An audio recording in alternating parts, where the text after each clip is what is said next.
Para presentar este tema contamos con la intervención de dos personas de una reputada autoridad intelectual.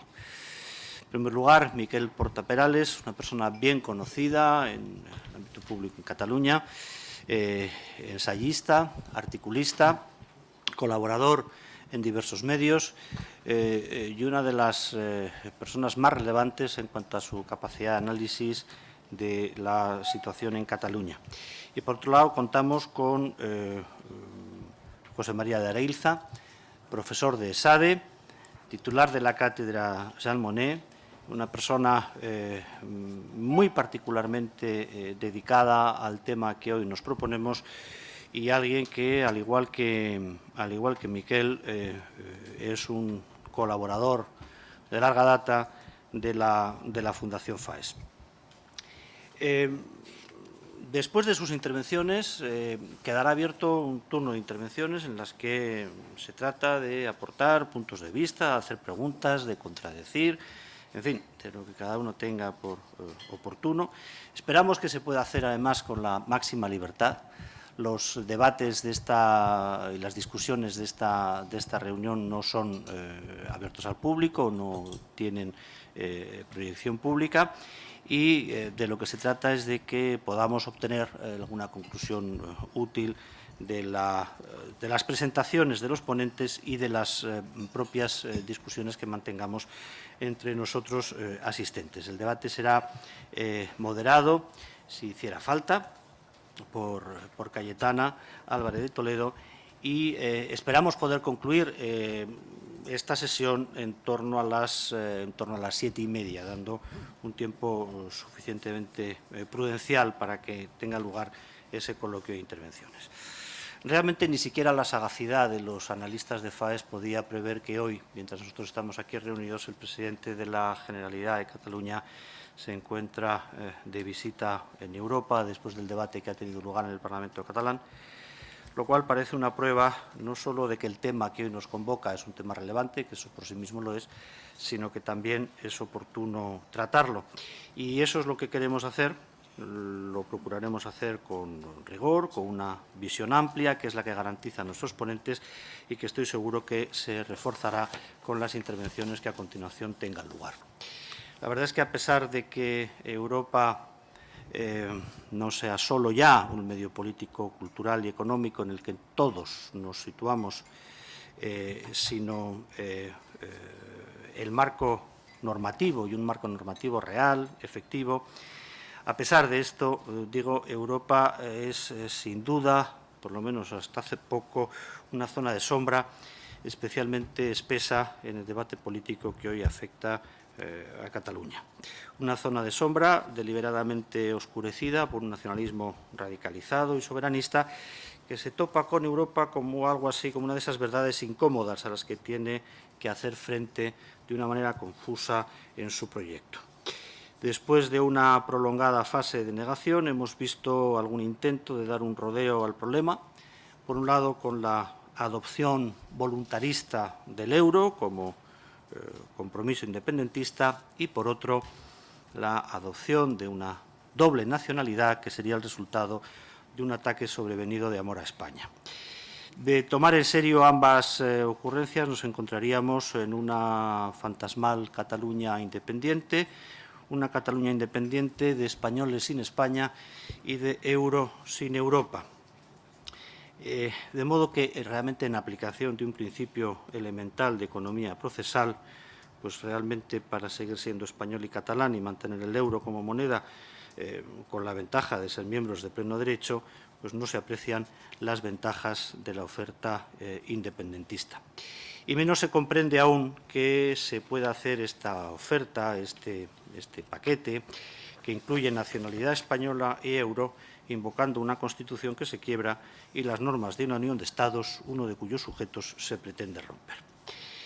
Sin duda, esta situación paradójica, algo surrealista, tiene algunas consecuencias, una de las cuales que a mí me parece más llamativa, es a lo que conduce este tremendo aprieto que Europa parece plantear al independentismo, que es la aparición de algo así como un nacionalismo castizo, ese casticismo antieuropeo que forma parte del relato canónico del desdén a Castilla.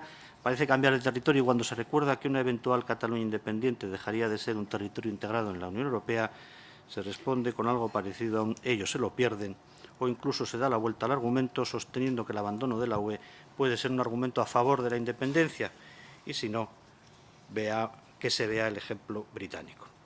Bien, yo creo que puede ser comprensible que algunos vean en esta exacerbación incluso de sus posiciones independentistas algo así como una reivindicación más auténtica de la soberanía, pero lo cierto es que uno de los datos de esta situación es que el independentismo parece afrontar una encrucijada en su discurso entre una épica soberanista del todo cambiará o una especie de independencia low cost en el que sus promotores intentan convencer a su audiencia de que en realidad tampoco va a cambiar tanto las cosas. Bien, en ambos casos yo creo que lo que emerge es un proyecto profundamente antieuropeo, un proyecto de ruptura, un proyecto de extranjerización de los conciudadanos que al sustentarse sobre una exigencia identitaria hegemónica, al basarse en la sentimentalidad como un argumento irreductible, al basarse en la denuncia de un expolio perpetuo, al basarse en la promesa de una prosperidad sin interferencias y una democracia auténtica, pues recoge buena parte de las esencias populistas y radicales que hoy, en la Europa en crisis, quieren ocupar el terreno que la debilidad de otros relatos parece estar dejando libres. En primer lugar, gracias a la Fundación por haberme invitado y gracias especialmente a Javier Zarzalejos por la, a todas luces, injusta valoración por lo positiva que ha hecho de mis capacidades intelectuales. En segundo lugar, gracias también a los asistentes por tener la gentileza de escucharme. Cuando recibí la invitación, percibí que el título, digamos, de este foro, de este seminario, de este debate, que es la Unión Europea y la identidad e integridad territorial de los Estados miembros, tenía algo que ver, o mucho que ver, o todo que ver con el nacionalismo y con el populismo emergente o reemergente en Europa.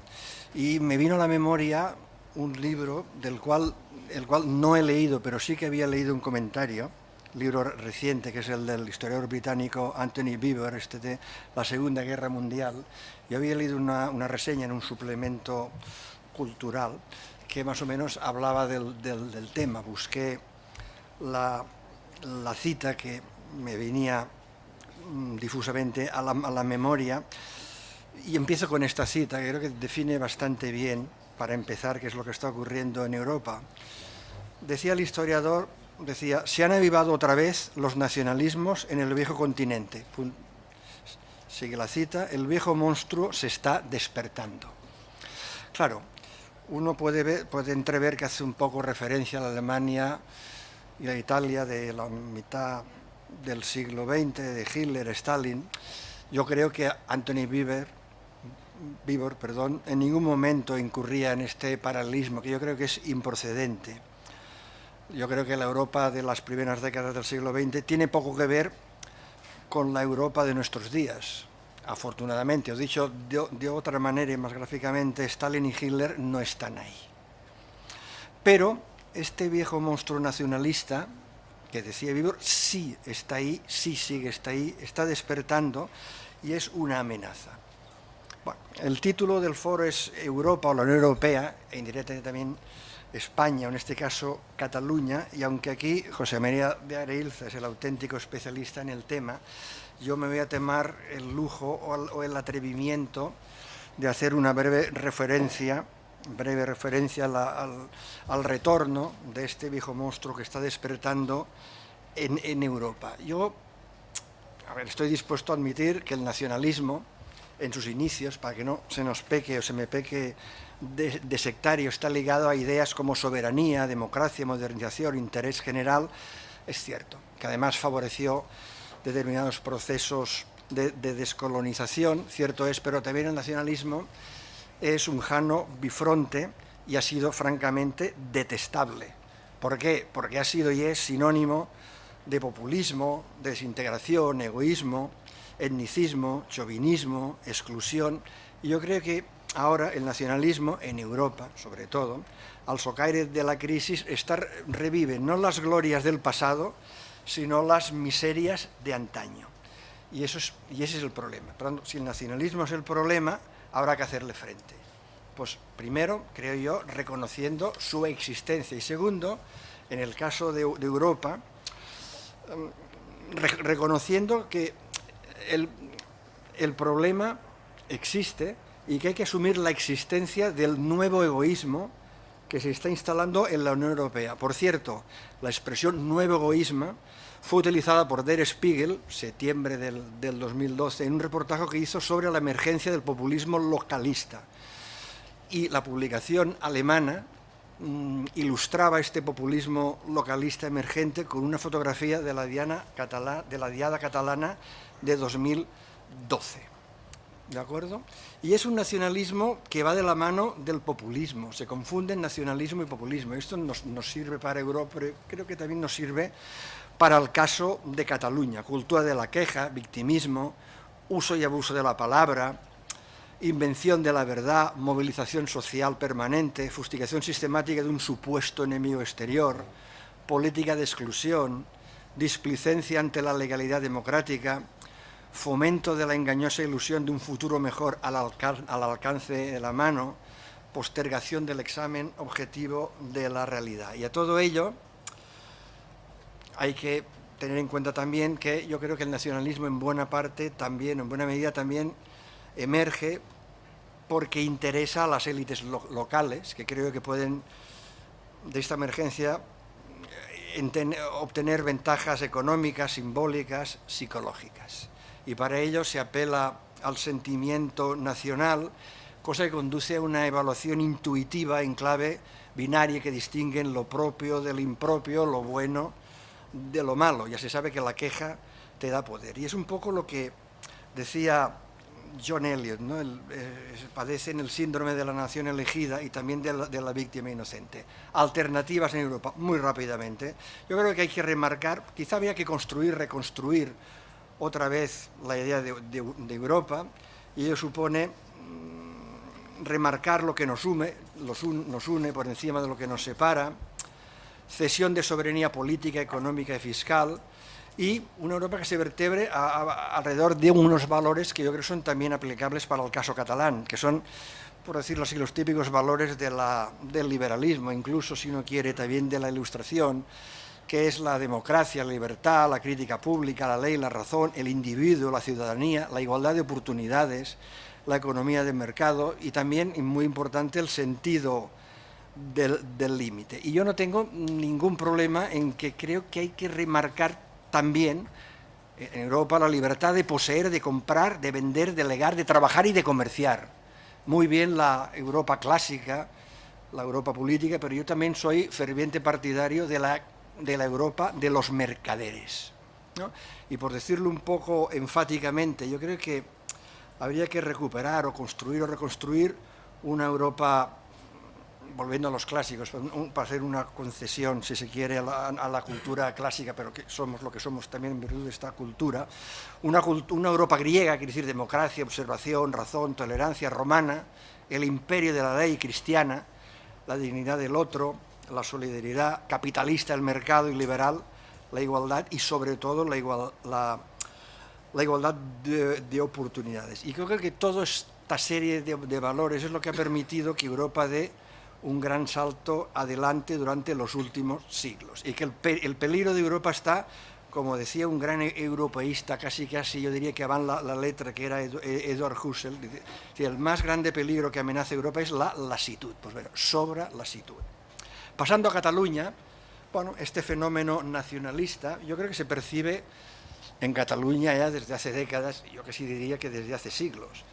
Yo sostengo que Cataluña tiene muchos problemas, pero que un problema fundamental de Cataluña es la llamada cuestión catalana, que ha sido, es y será y continuará siendo, creo yo, promovida por el nacionalismo catalán, que siempre está dispuesto a recalentar el ambiente, a excitar al ciudadano con sus fantasías, a desafiar al Estado, a veces por convicción, no lo dudo, pero también por interés, para obtener determinadas ventajas, decía antes, económicas, simbólicas, psicológicas, y que es una Cataluña que tiene la mala costumbre, un nacionalismo que tiene la mala costumbre de señalar el recto camino que hay que seguir bajo amenaza de exclusión, que inventa y sacraliza rasgos identitarios propios, entre comillas, yo no sé lo que es lo propio. Yo llevo toda la vida siendo catalán y no sé cuál es mi identidad propia, creo que no tengo. Que siempre teme cualquier desnaturalización de lo propio, que limita derechos individuales, que prescribe la realidad en lugar de describirla, que construye un régimen que usa y abusa del victimismo, que siempre intenta sacar ventajas, que ahora está empeñada en demostrar el expolio fiscal, que pervierte el sentido de la democracia cuando habla del derecho a decidir, luego hablaremos, que tergiversa el derecho internacional para hacer creer que Cataluña tiene derecho a la autodeterminación y que una Cataluña independiente formaría parte de la Unión Europea y también del euro. Y claro, yo lo que pregunto, en primer lugar, antes de ver qué hacer, es por qué hemos llegado aquí, ¿no? Este proceso de transición, de construcción de estructuras de Estado, del derecho a decidir. Yo creo que hay algunas claves, ¿no? En primer lugar, yo creo que la aspiración independentista del nacionalismo catalán no obedece, como a veces se dice, únicamente a la necesidad de ocultar la mala gestión del gobierno de CiU, digo únicamente. Tampoco a la sentencia restrictiva del Constitucional sobre el Estatuto, tampoco a los supuestos incumplimientos del Estado, ni al desencuentro en materia fiscal. Yo creo que estos son argumentos ad hoc para justificar la desintegración del Estado, el deseo de desintegrar el Estado. Yo creo que la reivindicación de hoy es un poco la continuación, con otros medios, tácticas y estrategias, de la de ayer. Antes hablaba con uno de los participantes que están aquí, antes de empezar el foro, y recordábamos los dos que en los años 77, 78, en las manifestaciones que se hacían aquí en Barcelona, Paseo de Gracia fundamentalmente, a favor de la autonomía, había un grupito de personas que solía coincidir, entiendo yo, con lo que era Convergencia, que el eslogan que iban cantando eran hoy paciencia, mañana independencia. Pues bueno, después de 40 años se ve que se les acabó la paciencia y ya buscan la independencia. O sea que a mí no me ha extrañado nada porque yo, exageradamente, utilizando la metáfora biológica, yo creo que está casi en el ADN de la ideología del nacionalismo. En segundo lugar, porque contrariamente a lo que la gente cree, la nacionalización de España, si se quiere decir la centralización de España, el jacobinismo de España, ha sido siempre débil. Yo creo que España, contrariamente a lo que se dice, ha sido un Estado escasamente jacobino. Ha sido incapaz de conseguir la unidad de caja, aún ahora es casi imposible, tenemos el concierto económico. Ha sido incapaz de uniformar, mejor que uniformar, diría yo, unificar el derecho civil. Existe una parte del derecho que es distinto en distintas comunidades. Y yo recuerdo que Napoleón unificó el derecho civil en 1804 y la Alemania a la cual dicen que nos queremos parecer, lo unificó en 1888. Y solo en 1898 en España se consiguió un derecho civil más o menos unificado, pero con la excepción, si no estoy errado, de Aragón, Baleares, Galicia, País Vasco y Cataluña. O sea, no ha sido un país jacobino, centralizado, uniformista, al contrario, no ha sido Francia. En tercer lugar, yo creo que el Estatuto de 2006, antes de la sentencia del Constitucional, ya avanza lo que podía ocurrir, es decir, la deriva independentista. ¿Por qué?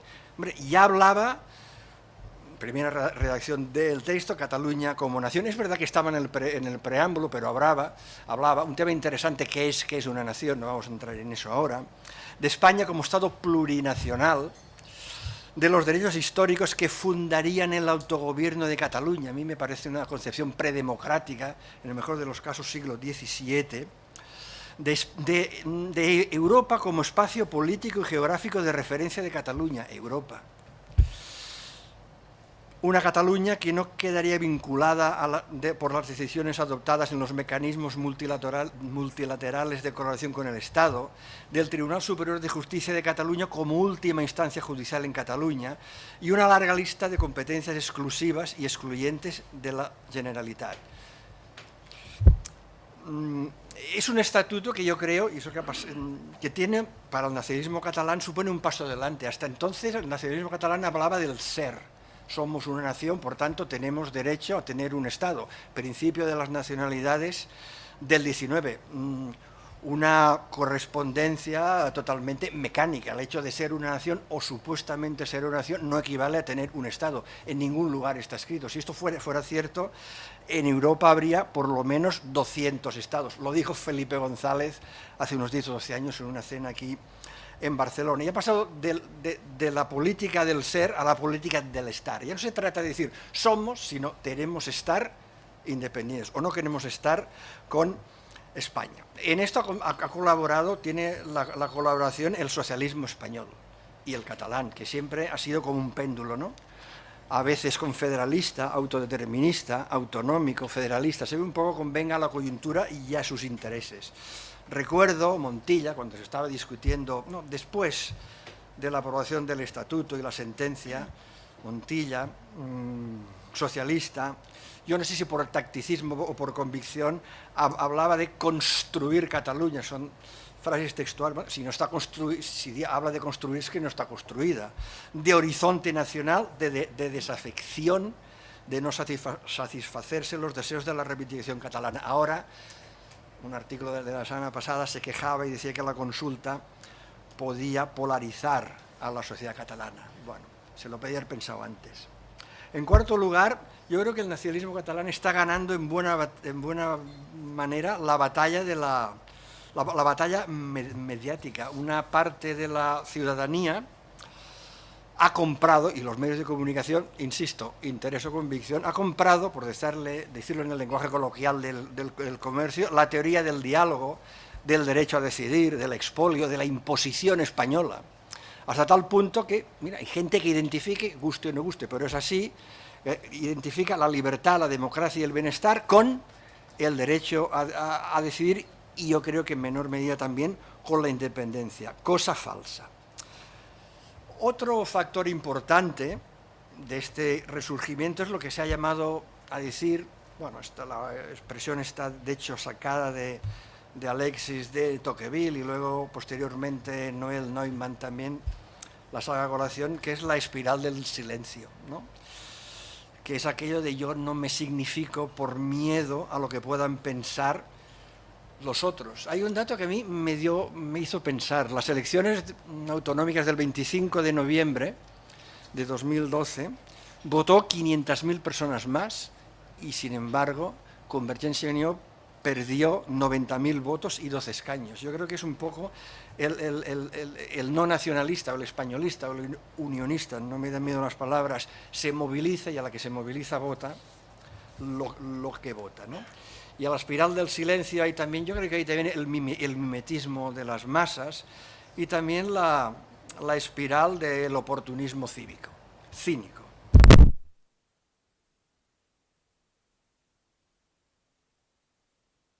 La unanimidad que empieza con la editorial conjunta de la prensa catalana y concluye con las manifestaciones callejeras y la insumisión de un gobierno que sistemáticamente, un gobierno de la Generalitat, que incumple a la carta la legislación vigente. Y todo ello envuelto en un sentimentalismo identitario, en un populismo, decía antes, que sostiene poco menos que la equivalencia equivale a la solución de los problemas de la ciudadanía, no la Arcadia feliz, pero casi. ¿Qué hacer? Bueno, yo creo que hay que romper, digamos, la hegemonía ideológica del nacionalismo. Claro, ¿y yo cómo hacerlo? Bueno, yo creo que en primero, pues bueno, hay que deshacer los equívocos. Por ejemplo, está el equívoco de la imposición española. Claro, a mí me resulta extraño que me hablen de la imposición española cuando la Constitución fue aprobada por el 90,46% de votantes en un referéndum, Cataluña, en el que participó el 67,9%. Claro, cuando se pone a votación en 2006 el Estatuto de Cataluña, votan el 49%, no era ya de la Constitución española, el catalán, vota el 49% y votan sí el 36%. Por tanto, alguna cosa falla. No hay, que yo creo que no hay imposición española.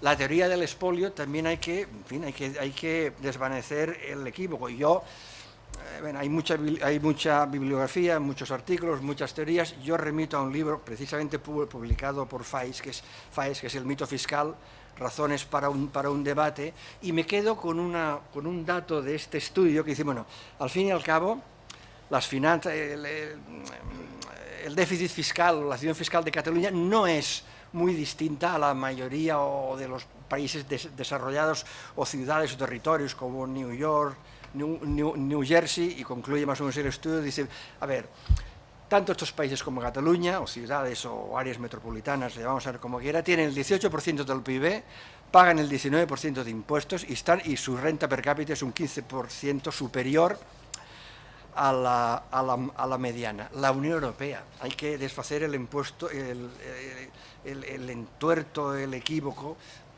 Cataluña, en principio, así marcan los tratados de la Unión Europea, queda fuera de la Unión Europea. Quien diga que no, yo no sé lo que puede pasar en el futuro, porque por definiciones no se puede predecir, pero el Tratado Constitucional, el artículo 4.2, habla de la integridad, que garantiza la integridad de los estados. El 20 es el que habla de que cualquier nuevo estado de ponerse a la cola, firmar protocolos, tener unanimidad, y el 49 del Tratado de Funcionamiento es el que indica que la ciudadanía la da la Unión Europea. El diálogo, muy bien, pero que se me diga de qué se dialoga. ¿Se puede dialogar de todo? ¿Qué límites? ¿Se puede dialogar sobre la legalidad? Yo creo que no hay democracia sin ley, no hay democracia sin Constitución. Yo creo que cualquier diálogo ha de estar dentro del marco de la Constitución. El derecho a decidir, bueno, un concepto extraño. Yo recuerdo que el derecho a decidir no es un derecho natural, es un derecho político que se ejerce en un determinado marco jurídico, que en todo el mundo es la legalidad, en este caso el de la Constitución. La autodeterminación, invito a lo mismo. Las resoluciones de la ONU de 1960, 66 y 70, en donde se dice muy claramente que no se pueden romper ni menoscabar total o parcialmente a la integridad territorial de los estados constituidos e independientes. A veces se habla también del principio democrático, que está un poco sacado del Canadá. Yo recuerdo que el Tribunal Supremo del Canadá, además, decir que, claro, esto del referéndum, dice el tribunal, malinterpreta el significado de la soberanía popular y la esencia de la democracia constitucional. Advierte que dicho principio, si se plantea, también debe manifestarse a través de medios constitucionales y gobernado por los mismos principios constitucionales. Bueno, y la duda, con diálogo, con negociación, con voluntad política, ¿solucionamos el llamado problema catalán? Yo tengo mis dudas. En primer lugar, falta saber si el nacional catalán quiere solucionar el problema o si quiere seguir tensionando la situación como táctica o estrategia de la vía hacia la independencia. ¿Se conformaría con una reforma del Senado que convirtiera en Cámara Territorial, con un modelo de financiación autonómica que le fuera más favorable? En segundo lugar, yo lo siento, pero la legalidad constitucional no es un objeto moldeable a gusto del consumidor. Hay una cita que a mí siempre me viene al caso, que es una cita de Agustí Calvet Gaziel, que fue en su día director de la Vanguardia del 1920 a 26 de un trabajo que se llama El desconsuelo, que dice así, a ver, Gaziel atribuye a Cataluña, propiamente, no a Cataluña, al catalanismo, el estatuto del textualmente, el jugador que siempre pierde, ¿no? Y dice, todo indica que no se trata, habla de Cataluña, catalanismo, no se trata de un jugador desdichado, sino de un mal jugador, cosa absolutamente distinta. Solo hará falta que se coloquen silenciosamente detrás de él a ver cómo juega. No tardarán mucho en descubrir que lanza espadas cuando debería lanzar oros, que envida cuando hay que pasar y no acierta ni una. Pues bien, ese tipo de jugadores, Cataluña, cierro las comillas. El artículo se llama El desconsuelo, en catalán El desconhort, 1944, publicado en el libro ¿Qué clase de gente somos? Y un poco ya para terminar así muy rápidamente, ¿y ahora qué es lo que puede pasar? A ver, ¿se volverá a equivocar otra vez? Yo creo que probablemente sí, y muy rápidamente. Yo creo que, a ver, lo que pretende el gobierno, Artur Mas en concreto, o parece que pretende, es, bueno, más allá de la resolución de este viernes que envía al Congreso, una resolución para convocar un referéndum para que le digan que no, la envía para eso, para que le digan que no. Y como tiene prisa, se salta por encima el documento Regol, se salta por encima el apoyo de los socialistas catalanes. A partir de él, yo creo que intentará convocar una consulta o referéndum, que no es lo mismo, legal. Obviamente le dirán que no, que es lo que busca, y que entonces intentará buscar unas elecciones llamadas plebiscitarias, que es imposible, pero bueno, se entenderán como plebiscitarias. Yo creo que con esto busca el conflicto de legitimidades, pero yo creo que le puede, si hace esto, le puede salir mal.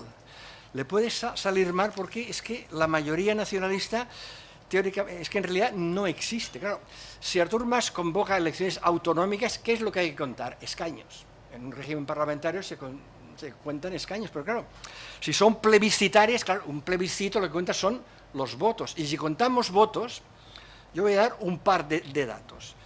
Convergencia y Unió y Esquerra Republicana, 1984, autonómicas, 51,21%. 25 de noviembre de 2012, 44,36%. Han perdido. De hecho, ya he dicho que perdió 12 escaños y 90.000 votos. Claro, las encuestas, incluso las más favorables, dan el sorpaso de Esquerra Republicana 24%, Convergencia 20%, 20, 24, 44, como hace un año. Mi pregunta es, ¿con el 44% de votos se puede convocar un referéndum de autodeterminación? ¿O se puede, que es lo que probablemente él que le gustaría hacer en caso de tener una mayoría absoluta, que es proclamar eso que llaman aquí la DUI, la Declaración Unilateral de Independencia? Hay dos versiones, Declaración Unilateral de Independencia y a ver qué pasa, y Declaración Unilateral de Independencia, y al mismo tiempo solicitar al Congreso o al Estado o al Gobierno español un referéndum para validar. Pero yo insisto que puede caer, esto es casi como el cazador cazado. La tercera vía de la cual se hablaba aquí en Cataluña, yo creo que es completamente un error. Es hacer una serie de concesiones en materias de educación, de infraestructuras, de relaciones con Europa, etcétera, primero, difícilmente encajables en la Constitución y que, en el mejor de los casos, serviría para apaciguar el ansia independentista del nacionalismo catalán durante 2, 3, 4, 5, 6, 7, 8 años. Y por último, y de verdad que con esto ya acabo, aquí hay una cosa que me preocupa, y es por alguna... Lo publicó la prensa, pero bueno, yo asistí en directo cuando un personaje de Esquerra Republicana lo insinuó en un medio de comunicación que yo estaba también, y lo que vino a decir es, bueno, si según cómo vayan las cosas, y la cosa me preocupa porque esto podría quizá radicalizar, y no sé si más la cuestión, y venía a decir, a ver, si Artur Mas no cumple su palabra, es decir, de convocar un referéndum, elecciones plebiscitarias y declarar una declaración de independencia, etc., si no cumple su palabra, si Artur Mas no cumple su palabra, o si el Estado tampoco satisface las necesidades del nacionalismo catalán, decía el personaje muy conocido, exconsejero del tripartito por Esquerra Republicana, decía, no me extrañaría a mí que tuviéramos una primavera catalana un poco a la manera de la primavera árabe, y decía, hombre, a mí no me extrañaría que hubiera miles de personas acampadas, decía él, Plaza de Cataluña, Plaza de San Jaime y Parque de la Ciudadela. Se verá. Gracias. Es un placer participar en este debate. Y el ángulo desde el que me gustaría intervenir brevemente es el ángulo jurídico, con referencia a las reglas del juego europeas. Básicamente para centrarme en una figura inexistente en derecho comunitario, bautizada con ligereza como ampliación interna, para justificar la permanencia en la Unión Europea en la hipótesis de que una región se escindiese de un Estado miembro. Y me gustaría dedicarle unos minutos, por lo menos, a algo que empieza a aclararse y a quedar establecido como doctrina europea, para entender de verdad cuáles son las claves de esta razón tan importante para limitar los afanes de secesión unilateral. Es cierto que no hay un precedente, pero los tratados europeos y la práctica institucional comunitaria nos permite encontrar un camino muy claro. En primer lugar, ningún territorio forma parte jurídicamente de la Unión Europea, sino como parte de un Estado miembro. Es decir, los Estados miembros conservan la competencia para definir su territorio, con limitaciones impuestas tanto por el derecho comunitario como por el derecho internacional público. En las distintas mutaciones de territorios de Estados miembros a lo largo de la historia de la integración, se ha confirmado la vigencia de este principio, de la competencia nacional sobre el territorio. Y así el derecho comunitario ha intervenido sobre todo después para regular la aplicación de las políticas comunes una vez han sucedido estas transformaciones a nivel nacional. Y tenemos los casos de la salida de Groenlandia de la Comunidad Europea, en la que no hubo secesión de Dinamarca en 1982, o la secesión de Argelia de Francia para convertirse en un Estado tercero en 1962, y en el año 90 el caso inverso, la unificación de las dos Alemanias y la entrada, entre comillas, de la República Democrática Alemana en la Comunidad Europea. Por ello, yo creo que es muy importante establecer que las normas aplicables a una hipotética secesión de un territorio de un Estado miembro son las normas constitucionales internas. Y en ninguno de los actuales socios de la Unión Europea se regula de modo detallado esta hipótesis de secesión. En el caso español es al contrario, las normas son incontrovertidas. Y yo creo que se puede argumentar y se debe argumentar que la comunidad autónoma catalana, como la mía, la vasca, tiene una garantía completa de sus libertades individuales y de sus derechos colectivos que le permiten proteger su carácter de nacionalidad histórica y su identidad cultural dentro de España.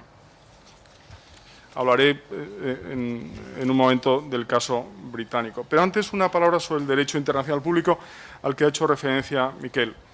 El derecho internacional público tampoco contiene una normativa pensada para favorecer la independencia unilateral de una región dentro de un Estado. Y a cambio afirma los principios de respeto a la integridad territorial de los Estados y de inviolabilidad de fronteras. En nuestros días, el ejercicio unilateral de la autodeterminación solo puede tener sentido jurídico si no hay democracia en el Estado de origen, y es una circunstancia ligada a situaciones de descolonización consideradas como tales por las Naciones Unidas. Por otro lado, mi maestro Joseph Weiler nos ha recordado hace poco que el problema central y previo a la autodeterminación consiste en saber qué constituye un pueblo, es decir, cómo se identifica en primer lugar el sujeto del derecho.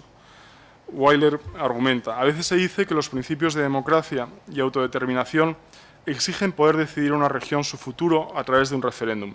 Pero, por supuesto, esta afirmación evita preguntarse antes quién es el sujeto político con derecho a determinar si una nación histórica, incluso si alberga varias nacionalidades, ha de desaparecer para que pueda tener lugar la secesión.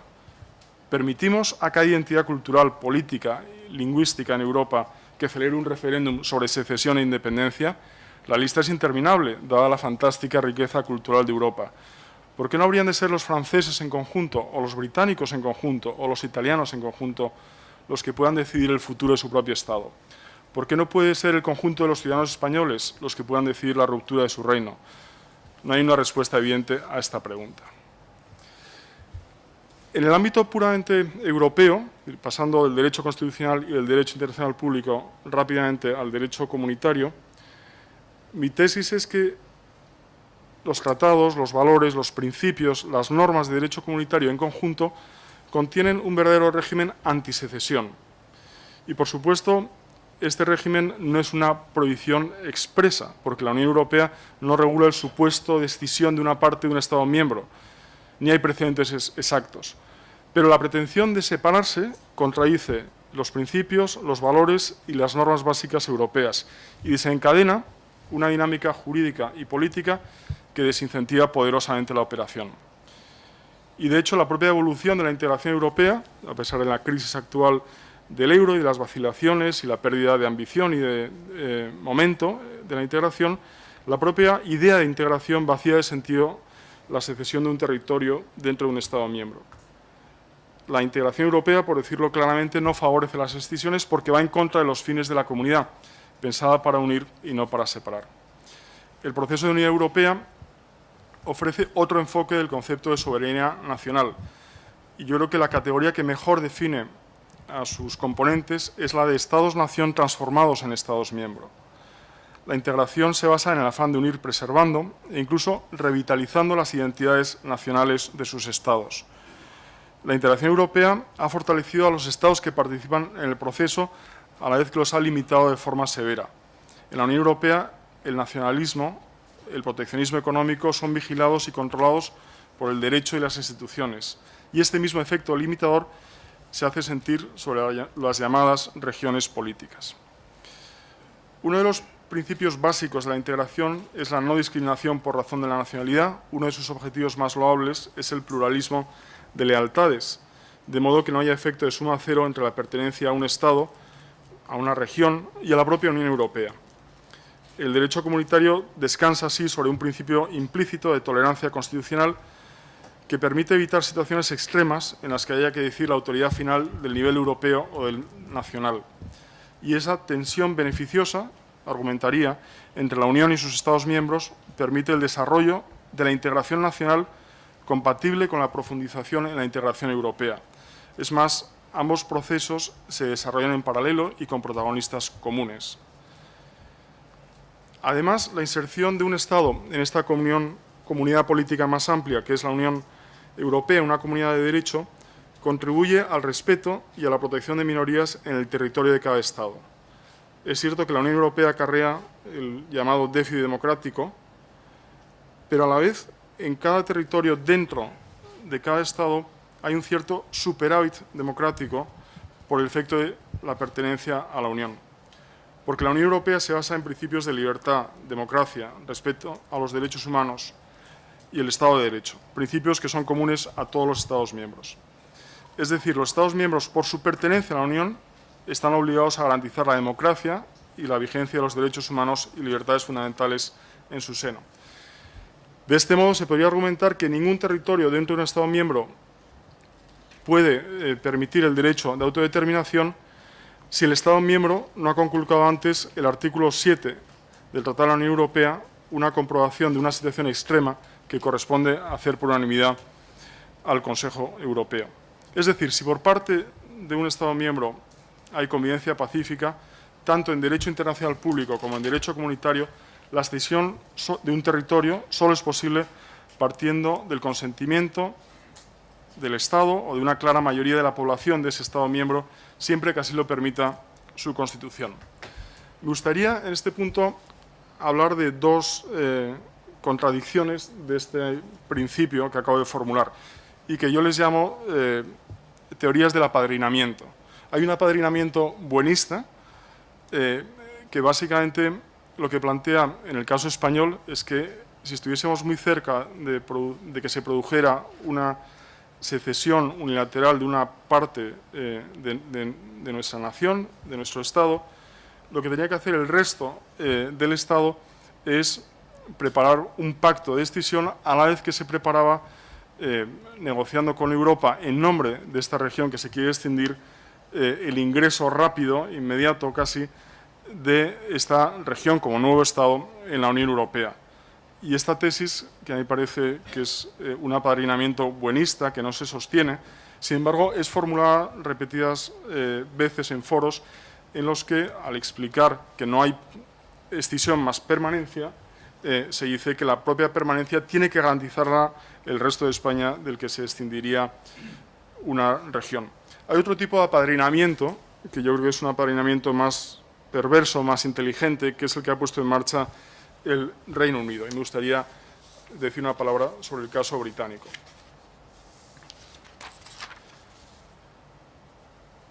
El caso británico se utiliza en estos días por algunos como ejemplo europeo, como precedente, pero es lo contrario, es una excepción que se explica desde las peculiaridades del sistema constitucional británico, muy flexible, una constitución no escrita, asentada sobre una unión de reinos. Como se sabe, el Gobierno de Londres ha pactado un referéndum con el Ejecutivo escocés sobre una hipotética independencia, y yo creo que lo que ha creado es un grave precedente interno, no europeo. Desde un punto de vista político, el ministro Cameron además sabe, como buen miembro de la clase alta británica, no es hipócrita sino cínico, que mientras controle la pregunta y el procedimiento, ganará la consulta del 18 de septiembre de 2014. Y lo que apuesta es que el líder escocés, Alex Salmond, pedirá otra ronda de negociación sobre competencias y recursos y que guardará en el cajón el intento secesionista durante algún tiempo. Escocia, en cualquier caso, fue un reino que se adhirió a un Estado multinacional, de acuerdo con el Tratado de Unión de 1707, y hay que recordar que desde esa fecha la gran mayoría de los habitantes de Escocia han participado a fondo y con notables éxitos en todas las empresas históricas del Reino Unido. El fenómeno nacionalista actual tiene un origen muy reciente y se ha desarrollado en buena parte en una década, gracias a las consecuencias no queridas del plan de descentralización de Tony Blair, que transfirió amplios poderes a un territorio en el que pensaba que los laboristas siempre ganarían las elecciones. Y uno de los argumentos que más pesa en el debate a favor o en contra de la independencia escocesa es que el triunfo del sí en Escocia, de modo necesario, comportaría la salida de la Unión Europea de este territorio extendido. Los presidentes de la Comisión, Romano Prodi en 2004 y José Manuel Barroso 2 veces en 2012, han confirmado expresamente este extremo en distintas ocasiones. Este año, el Gobierno de David Cameron, me gustaría pensar, influido por la claridad con la que el Gobierno español ha subrayado estas reglas de juego ante las reivindicaciones soberanistas en nuestro país, publicó en febrero de 2013 su propio informe con un anexo muy interesante sobre cuestiones de derecho internacional en relación a la independencia de Escocia, en la que los profesores Alan Boyle y James Crawford de Cambridge y de Edimburgo, respectivamente, llegan a la conclusión de que en una hipotética secesión escocesa el Estado británico seguiría siendo miembro de la Unión Europea y el nuevo Estado escocés quedaría fuera. Tendría que solicitar la adhesión, negociarla y lograr que los términos de ingreso se adaptaran a sus intereses, por mucho que quisiera seguir teniendo a la reina como jefe de Estado y a James Bond como símbolo nacional. La ironía es que Cameron hoy en día está contra las cuerdas de su partido, no por este tema de la independencia escocesa, sino por la defensa de la permanencia del Reino Unido en la Unión Europea, y ha prometido un referéndum de salida en 2017 si se cumplen ciertas condiciones. Y el voto escocés favorable a la independencia del Reino Unido aumentaría en el caso de una hipotética salida británica, porque en el fondo sería un voto escocés por la interdependencia europea. En resumen, el Estado de origen tiene un claro veto sobre la creación de un nuevo Estado a partir de una porción de su territorio si tenemos en cuenta el derecho internacional público y el derecho comunitario. Pero mi tesis es que también, en el caso de que la ruptura de un Estado miembro sea por pacto interno, por apadrinamiento, por consenso, este régimen antisecesión sigue funcionando. Y es que esto no es solamente un problema jurídico, es un problema también ético. Joseph Weiler, hace poco, en el mismo artículo al que me refería, sostenía que sería enormemente irónico que el proyecto de pertenencia a la Unión acabase creando un incentivo que diese sentido a la desintegración política. En contra de la secesión, Weiler proclama un deber europeo de gestionar la interdependencia, una disciplina de la lealtad y la solidaridad. Y por ello, en el contexto europeo, desde un punto de vista de valores axiológicos, no resulta aceptable proclamar una independencia de la necesidad de gestionar las diferencias políticas, sociales, económicas y culturales dentro de la comunidad política más amplia a la que se pertenece, sea un Estado miembro o la propia Unión. Todo el sistema europeo de pesos y contrapesos está orientado para favorecer el pluralismo de lealtades, no solo la europea y la nacional, sino también por reflejo la estatal y la regional. Y así las secesiones, pactadas o no, contradicen los valores sobre los que se sostiene el proyecto de integración. Algunos han interpretado el nuevo artículo 4.2 del Tratado de la Unión Europea como una garantía antisecesión. Este artículo establece que la Unión respetará las funciones estatales esenciales, donde se incluye la garantía de la integridad territorial del Estado. Y al tratar este ámbito como una competencia exclusiva de los Estados, las decisiones nacionales al respecto no pueden ser revocadas por otras basadas en el derecho europeo. Esta es una lectura posible. A mí me gustaría proponer una lectura complementaria, porque la Unión Europea es la primera en no fomentar escisiones, tanto por razones de deber ser como prácticas. Y, por lo tanto, las escisiones no son una cuestión nacional, son una cuestión europea, le afectan profundamente a la Unión. Es un asunto común a todos los europeos. Y por ello tiene poco sentido político y jurídico simplemente fiarse de que hay una nueva garantía mediante este reenvío al derecho nacional. La Unión contiene un verdadero régimen antisecesión y hay que procurar que se despliegue cuando sea necesario. En el muy poco probable caso de que, teniendo en cuenta lo dicho hasta ahora, se consiguiese la escisión de un territorio comunitario a través un día de una declaración unilateral de independencia, sin pactos internos, sin apadrinamiento buenista, su resultado solo puede ser la creación de un nuevo Estado, un tercer Estado, que pasaría a ser un sujeto de derecho internacional y para hacer efectiva esta condición buscaría el reconocimiento de suficientes miembros de la comunidad internacional. Este nuevo Estado europeo, sí, pero fuera de la Unión Europea, necesitaría, para llegar a ser Estado miembro, su paso por el complicado y largo proceso de adhesión a la Unión. No basta con el deseo de permanencia a la Unión, ni tampoco con que en su territorio se hayan aplicado hasta el día antes las políticas comunes o esté vigente las normas sobre el mercado interior, incluso se utilice la moneda única. Tampoco, y este es un debate que vamos a ver dentro de poco, que sus habitantes hayan tenido el estatus de ciudadanos europeos. Hay una tendencia a magnificar una sentencia de marzo de 2010 del Tribunal de Justicia de la Unión Europea, Rothman contra Bavaria, en la que una región alemana había quitado la nacionalidad alemana a un ciudadano acusado de fraude y también, como consecuencia, este ciudadano había perdido su otra nacionalidad, que era austriaca. El tribunal creó el principio de que al quitarle la nacionalidad europea a un ciudadano, cualquier Estado miembro tenía que hacerlo de manera proporcional, compatible con los principios de derecho comunitario. Simplemente esto.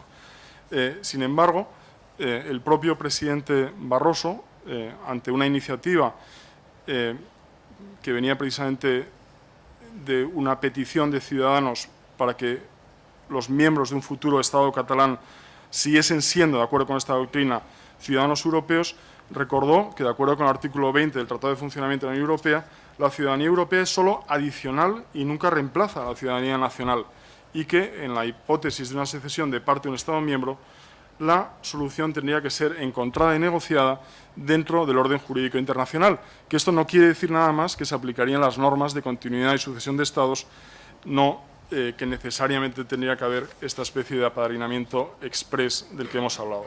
De tal modo que una vez que se sale del Estado de origen y se constituye un nuevo Estado, el Estado de origen es quien conserva su personalidad jurídica internacional y su pertenencia a la Unión Europea. Si el nuevo Estado consiguiera el reconocimiento por la comunidad internacional, afrontaría múltiples vetos para poder adherirse a la Unión, ya que formalmente tendría que negociar para ser candidato primero y luego para ingresar. La decisión de abrir el proceso de adhesión se toma por consenso, hay que abordar todos los capítulos temáticos, la Comisión es el interlocutor con el Estado candidato y se plantearía un cúmulo de problemas institucionales, votos en el Consejo, número de diputados europeos, acceso a las políticas europeas del nuevo Estado candidato. Cada adhesión, además, como sabemos, se hace posible a través de una reforma sustantiva de los tratados, que hay que acordar en la fase final con la unanimidad de todos los gobiernos, con el refrendo de todos los parlamentos nacionales y posiblemente con la superación de alguna consulta popular en sitios como Dinamarca o Irlanda. Si, no obstante, se consiguiese la escisión, a pesar de este panorama, la independencia no lleva a la permanencia en la Unión, porque solo a través de la adopción primero por el nuevo territorio de la forma de tercer Estado y la superación de múltiples vetos se puede plantear su relación plena con la Unión Europea. Y hay que recordar, por lo menos esta ha sido la experiencia hasta ahora, que ninguna ampliación de la Unión Europea es una negociación entre dos partes iguales, sino es un examen de entrada en un club, por lo tanto, de la capacidad del candidato para cumplir criterios políticos y económicos dictados por los miembros del club, la salida de un territorio de un Estado miembro y su constitución en el Estado no da lugar de forma automática a esta capacidad política, económica y jurídica. Hay que crearla y demostrarla. No hay que menospreciar en la Unión de 28 que un Estado pequeño pueda ser interlocutor permanente y obligado de los principales Estados miembros y de las instituciones europeas. Antes tendría que pagar, aparte de hacer esta larga travesía del desierto, el coste de preparar un aparato estatal eficaz, capaz de negociar con éxito con Bruselas, una economía de mercado que funcione, los niveles de ayudas públicas, los incentivos fiscales, las subvenciones agrícolas, los fondos estructurales, el fondo de cohesión que recibe en estos momentos España son el resultado de negociaciones prolijas, revisables e inciertas en sus contenidos futuros. La gran pregunta entonces es si los Estados miembros facilitarían tanto la escisión de territorios como la adhesión de los nuevos Estados resultantes. Yo creo que si la escisión ha sido forzada de modo unilateral por el desarrollo de un nacionalismo excluyente y discriminador, sería muy difícil argumentar que se dan las condiciones políticas en el territorio extendido para aspirar a la pertenencia a la Unión. La clave es el riesgo de contagio. Otros Estados miembros que temen escisiones en su territorio limita de forma muy tajante la benevolencia con la que estos gobiernos facilitarían la creación y la adhesión de nuevos Estados miembros a partir de regiones. Un escenario de decisiones encadenadas no solo debilitaría a los Estados, sino a la propia integración europea, que no podría absorberlos fácilmente. En definitiva, los gobiernos no alientan secesiones en el territorio de la Unión Europea. La Unión de hoy lucha día a día con una estructura de toma de decisiones sobrecargada, con una solidaridad débil, en plena crisis de la moneda común. Las reclamaciones de independencia son tensiones añadidas al estrés de gobernabilidad de la zona euro. Y la tendencia actual a la hora de determinar el peso de cada miembro en las instituciones comunitarias, y esto ha sido bien visible en la negociación de Nice de 2000, como en la Constitución Europea de 2004 o en el Tratado de Lisboa de 2007, es una clara división entre pocos Estados grandes y muchos pequeños, un puzzle muy difícil de encajar en cuanto a distribución de poder institucional, lo cual permite anticipar resistencia a un crecimiento del número de Estados pequeños en la futura Unión, sobre todo si son surgidos de una desmembración de los actuales Estados miembros. Termino para dar paso a un debate que seguro que será mucho más interesante que este pequeño recordatorio de las reglas del juego. En definitiva, la clave para abordar el debate actual sobre los distintos proyectos de secesión planteados en la Unión es una realidad básica. Ni España ni el Reino Unido son ya solo Estados-nación. Ambos han sido transformados por su pertenencia a una comunidad política más amplia y son Estados miembros. La dimensión Unión Europea refuerza la tesis de que con los proyectos de secesión todos pierden. Si se consiguiese poner en pie un nuevo Estado europeo al margen de la Unión Europea, se estaría haciendo un sacrificio de intereses objetivos en aras de una pasión. El objetivo de la operación llamada ampliación interna, es decir, escisión más permanencia en la Unión Europea, es sencillamente inalcanzable y por muchos problemas que tenga la Unión Europea de nuestros días, fuera hace mucho más frío. El proceso europeo, finalmente, me gustaría subrayar que contribuye todavía hoy a desenmascarar concepciones anticuadas y peligrosas de la soberanía nacionales o regionales y sirve para preservar, limitar y renovar las identidades nacionales. En medio de la crisis del euro, de la que afortunadamente empezamos a salir, todavía hoy la Unión cumple esta valiosa función. Muchas gracias.